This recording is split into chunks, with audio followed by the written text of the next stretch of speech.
9월 24일 거룩한 주일을 맞이하여 예배의 자리에 오신 여러분을 환영하고 축복합니다. 오늘 이 시간 우리 다 함께 주님의 말씀 듣고 주님과 동행하는 축복의 시간 만드시기를 주님의 이름으로 부탁을 드리겠습니다. 기도하시겠습니다. 하나님 감사를 드립니다. 아침에 눈을 뜨면 제일 먼저 주님이 생각나야 할 텐데 걱정과 근심이 먼저 떠올라 하루를 염려 가운데 보내고 있지는 않은지 생각하게 하옵소서. 며칠 있으면 명절을 앞두고 있습니다. 즐겁고 행복해야 하는데 한편으로는 답답한 것도 사실입니다. 나이를 먹을수록 무거운 멍에를 벗어야 하는데 좀처럼 줄지 않고 쌓여만 갑니다. 내가 어쩔 수 없는 관계의 문제들이 참으로 많이 있습니다. 그러므로 하나님의 도움이 절실히 필요합니다. 명절을 맞아 많은 사람들을 만날 텐데 그 가운데 작은 구름 보게 하시고 회복되게 하시고 내가 할 일은 무엇인지 생각나게 하시고 용기 내게 도와 주시옵소서. 내 영이 살아서 내 몸과 마음이 따뜻해서 가족들을 이웃들을 살리는 한 주 명절 되게 하옵소서. 그렇게 하실 주님을 기대하며 찬양합니다. 예수 그리스도의 이름으로 기도드리옵나이다. 아멘. 오늘 저와 여러분이 주 하나님의 말씀은 누가복음 10장 1절에서 3절까지만 보겠습니다. 봉독해 드리겠습니다. 그 후에 주께서 따로 70인을 세우사 친히 가시려는 각 동네와 각 지역으로 둘씩 앞서 보내시며 이르시되 추수할 것은 많되 일꾼이 적으니 그러므로 추수하는 주인에게 청하여 추수할 일꾼들을 보내주소서 하라. 갈지어다 내가 너희를 보냄이 어린 양을 이리 가운데로 보낸과 같도다. 아멘. 사랑하는 성도 여러분, 지난 한 주간 어떠한 삶을 살아내셨습니까? 우리는 주님의 도움이 없이는 단 하루도 살 수 없는 광야의 삶을 살아가고 있습니다. 황충과 불뱀과 목마름이 기다리고 있지요. 이런 광야에서 주님의 도움을 받고자 노력할수록 함께 따라오는 것이 있습니다. 어둠의 그림자이지요. 끈질기게 유혹과 협박을 하면서 하나님과 분리시키려고 노력합니다. 주님을 의지하지 못하도록 만듭니다. 저는 지난 한 주 참 힘든 시간이었습니다. 저를 담당하고 있던 사단이 해임되고 어느새 새로운 놈이 부임된 것 같습니다. 그놈의 도움이 도전이 만만치 않았습니다. 너무나 힘든 영적 전투의 한 주였습니다. 주님의 도움으로 승리하게 되었습니다. 아니, 승리는 이미 따놓은 당상인데 우리는 그놈들의 허접한 계략에 잡힐 때가 참 많이 있습니다. 여러분의 상황은 어떠한지 확인해 보시기 바랍니다. 나를 담당하던 사탄이 자주 해임되어야 합니다. 새로운 놈이 자주 부임해야 내 믿음의 분량이 늘어나고 있다는 증거입니다. 만일 바뀌지 않다면 여러분 생각 한번 해보셔야 합니다. 오늘 본문은 예수님께서 제자들을 파송하는 내용입니다. 1절에 보니까 그 위에 주께서 따로 70인을 세우사 친히 가시려는 각 동네와 각 지역으로 둘씩 앞서 보내시며 이렇게 말씀하십니다. 따로 70인을 세우셨다고 합니다. 모으셨다는 얘기죠. 그들을 갖다가 예수님과 가까이 있는 사람이라고 생각해 봅니다. 70인을 골라서 임무를 맡기신 거죠. 회사에서나 나라에서나 어떤 일을 해결할 때 맡길 때 믿을 만한 사람, 능력 있는 사람, 이 문제를 해결할 수 있는 사람들을 골라 적재적소에 파견하는 것과 마찬가지일 것입니다. 둘씩 보냈다고 했으니 아마 35개조로 나누어서 예수님이 가시려고 하던 곳에 미리 보내셨습니다. 둘은 더욱더 가까운, 소위 말하면 뜻이 맞는 사람들로 아마 짝지어져 있었을 것입니다. 보내는 목적은 추수할 일꾼들이 필요했기에 추수할 일꾼들을 주인에게 보내달라는 임무를 가지고 파견되고 있는 것입니다. 사람과 목적이 정해졌으니 이제는 언제 파견하느냐가 매우 중요합니다. 모든 것에 때가 있기에 가장 임무 수행에 그 적기를 찾아서 파송하고 보내야 되는 것은 상식이지요. 자녀들이 부모님을 찾아오고 아는 체하고 살갑게 대하는 때가 있지요. 왜 그렇습니까? 자기들의 목적이 있기 때문에 그렇습니다. 아마 모든 자녀들의 공통점이기도 할 것입니다. 그때 집안 분위기가 사납거나 부모님들에게 어떠한 좋지 않은 일이 있을 때는 안 옵니다. 왜? 때가 좋지 않으니까 그렇습니다. 때를 기다리지요. 좋은 때를, 좋은 날을. 러시아와 우크라이나의 전쟁이 이렇게 길어지는 이유가 전문가들이 얘기하는데 러시아가 전쟁의 시기를 잘못 선택했기 때문이라 이렇게 이 얘기를 합니다. 가장 적기는 겨울이었다고 합니다. 그런데 봄에 시작을 하니까 얼었던 땅이 녹아서 탱크나 그런 것들이 다닐 수가 없었다는 것입니다. 그래서 큰 길로만 가다 보니까 표적이 되고 타깃이 되어서 지금처럼 어려움을 겪고 있는 것이라고 얘기하고 있습니다. 그만큼 시기는 정말로 중요합니다.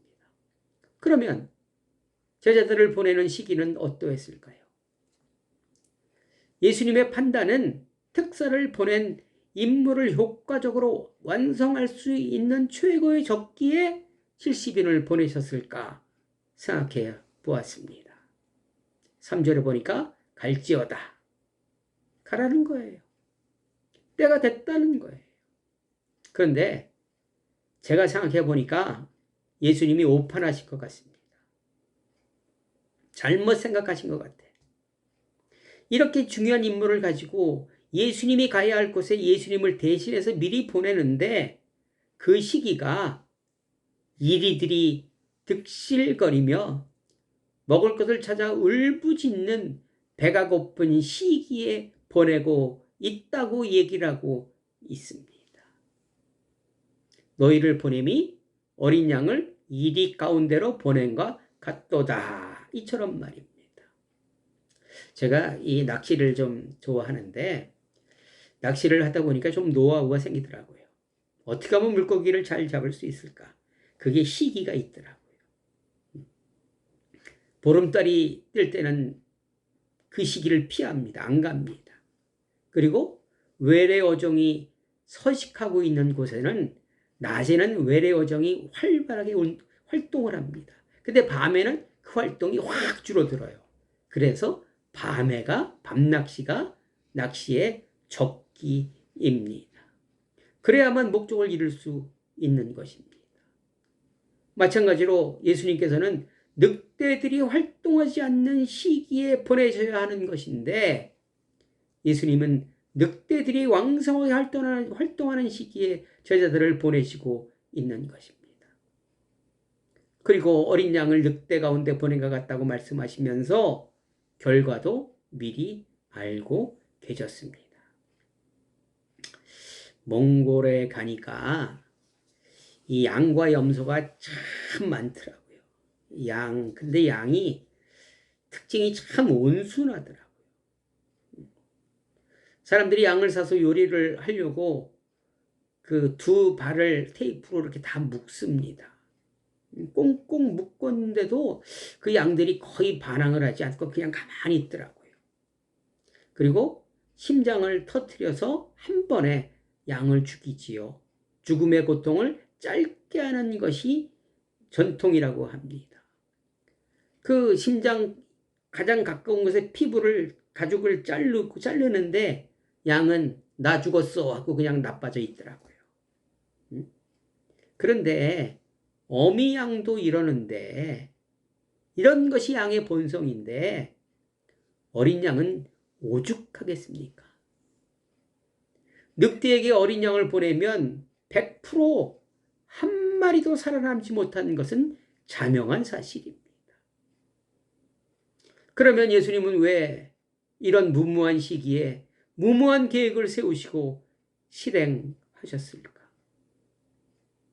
왜 70인을 죽음으로 몰아내셨을까요? 전투기가 매우 고가라고 합니다. 수천억 하지요. 더 비싼 것도 있다고 합니다. 그런데 위급 상황 시 조종사는 전투기를 버리고 탈출하라고 교육을 합니다. 절대 원칙이라고 합니다. 전투기가 아무리 비싸도 사람을 살리는 것이, 조종사를 살리는 것이 효율적이라고 판단되었기에 그렇게 결정을 하고 실행하고 있다고 합니다. 이런 점에서 보면 예수님은 어떤 생각으로 늑대들에게 70일을 보내셨을까? 저는 이 문제로 며칠 끙끙 묵상했습니다. 좀처럼 풀리지 않았습니다. 교회에서 그러던 중 교회에서 기도를 마치고 고개를 드는 순간 정면에 십자가를 보게 되었습니다. 그 순간 서서히 풀어갈 실마리를 찾았습니다. 하나님은 예수님을 성육신하셔서 세상에 보냈지요. 저와 여러분을 구원하기 위하여 계획하신 것입니다. 이 또한 어린 양을 이리 속으로 보내신 것이며 예수님은 어린 양으로서 별다른 저항도 하지 않은 채 십자가에 달려 돌아가신 것이라 생각하니 70인의 어린 양을 늑대에게 보내신 뜻을 어렴풋 알게 되었습니다. 보내시면서 예수님은 내가 너 지켜줄 테니까 걱정하지 말라 말씀하지 않으셨습니다. 내가 너희를 살려줄 테니 걱정하지 말고 가라고 말씀하지 않으셨습니다. 그러면 예수님의 마음은 무엇이었을까요? 그냥 잡혀먹어. 그냥 가서 죽어. 세상에 의해서 우리에게 죽으라고 말씀하고 있는 것입니다. 너희가 가는 곳에서, 너희가 있는 곳에서 저항하지 말라고 말씀하고 있다고 생각해 보았습니다. 이것이 추수할 이끌들을 불러 모으고 많은 곡식을 추수할 수 있는 최선의 방법이라고 생각하셨고, 이 시기가 최고의 적기라고 생각하셨기에 늑대들이 득실되는, 활동하는 양이 가장 많은 피해를 입을 수 있는 곳으로 보내신 것입니다. 하나님의 신의 한 수일 수도 있습니다. 남보다 다른 생각을 하는 사람들이 있지요. 이런 사람들을 특별한 사람들이라고 우리가 얘기를 합니다. 솔로몬이 성전을 7년 동안 지었습니다. 약 70평에서 80평 정도의 성전이었습니다. 결코 크지 않았습니다. 이 솔로몬이 성전 봉헌식을 하면서 엉뚱한 이야기를 합니다. 열왕기상 8장 27절에 보니까 하나님이 참으로 땅에 거하시리이까 하늘과 하늘들의 하늘이라도 주를 용납하지 못하겠거든 하물며 내가 건축한 이 성전 이오리이까 이렇게 고백을 합니다.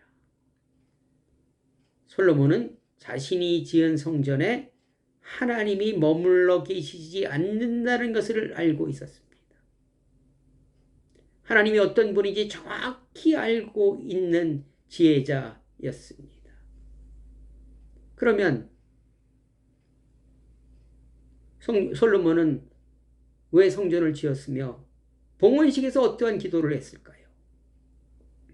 솔로몬이 이야기하는 그 성경에서 얘기하는 성전의 의미는 간단하게 생각하면 첫째로 하나님의 이름이 있는 곳이며, 둘째로 주야로 하나님의 시선이 머무는 곳, 그리고 세 번째로 주님을 찾는 자들이 함께하는 곳이 성전이라고 얘기하고 있습니다.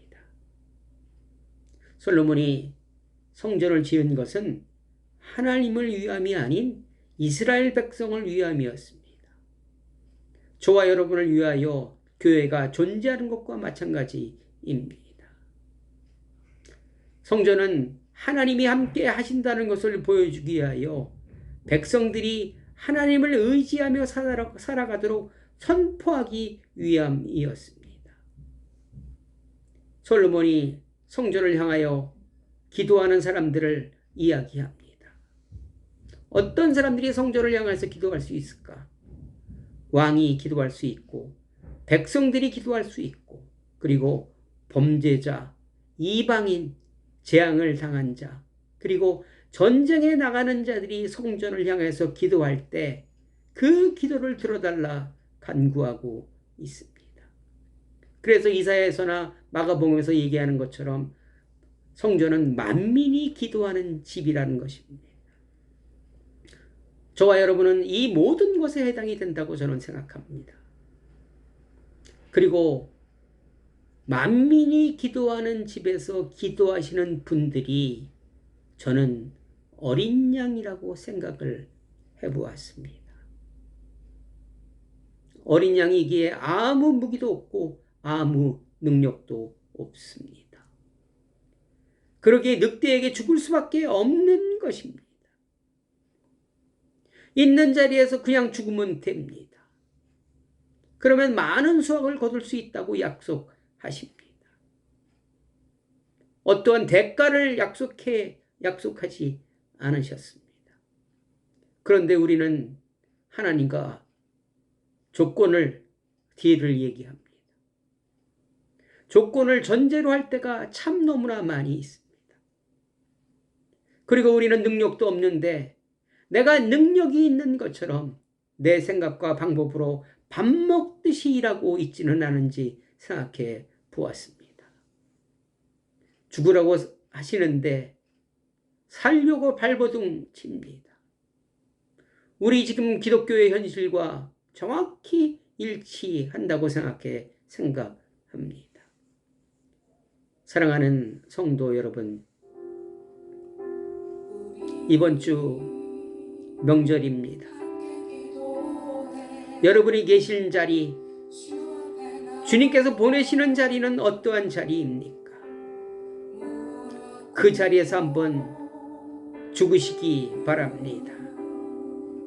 우리는 흔히 부자를 재물을 많이 소유한 사람이며 가난한 자는 재물이 없는 사람이라고 얘기를 합니다. 그러나 성경에서의 부자는 많이 나눌 수 있는 자이며 가난한 사람은 나누지 못하는 사람이라고 정의하고 있습니다. 재물의 유무가 아니라고 말씀하고 계십니다. 마음만 있다면 얼마든지 할 수 있다고 합니다.